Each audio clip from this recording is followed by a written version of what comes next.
Breaking news. This is Ava Ortega here with your breaking news update on the McKinley suicide case.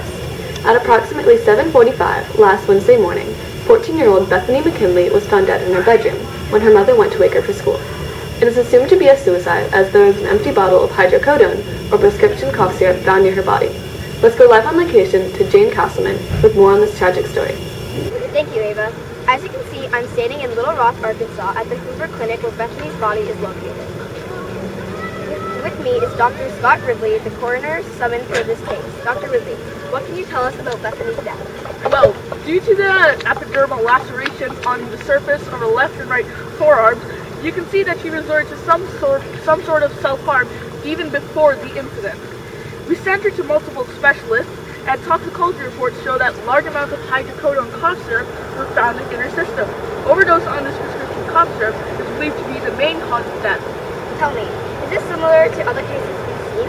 Well, based on my examinations, what I've seen is not uncommon with other teen suicide cases. There's a lot of pressure on teens these days, and those suicides are not necessarily common, they're increasingly prevalent. Did you know that the global suicide rates have risen 60% in the last 45 years? Fascinating. Thank you, Dr. Ridley. We take you now to Ethan Wong, a dear friend of Bethany's. Do you have any idea why something like this would happen? Was she acting strange or depressed at all? Things changed ever since grade 7. She started to become self-conscious of her weight. The other kids started calling her ugly, fat, and overweight. And the incidences just grew worse and worse. Sometimes she would say that I was her only friend.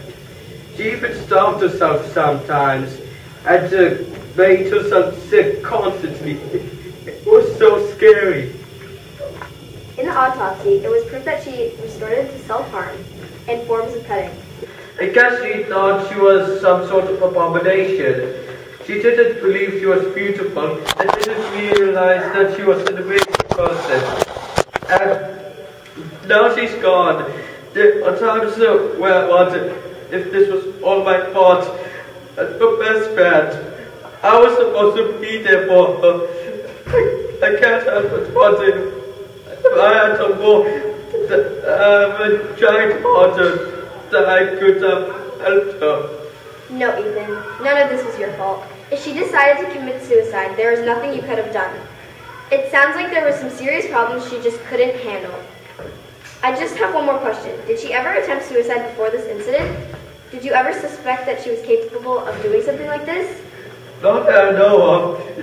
She seemed up for the past few months, but I never imagined that she would do something like this.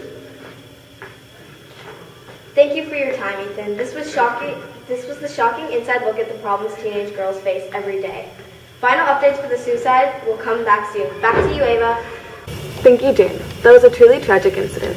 This tragic story just proves how women are literally dying to be skinny. It's times like these when you realize suicide is the most preventable fatality but can happen to almost anyone. With growing amounts of fake media in which people are enhanced through artificial means to look a certain way, it's influencing young people to go through struggles just like that of Bethany McKinley. If anyone you know is struggling with issues or considering more drastic anti-depression measures, contact a suicide hotline near you to get them the assistance they may need.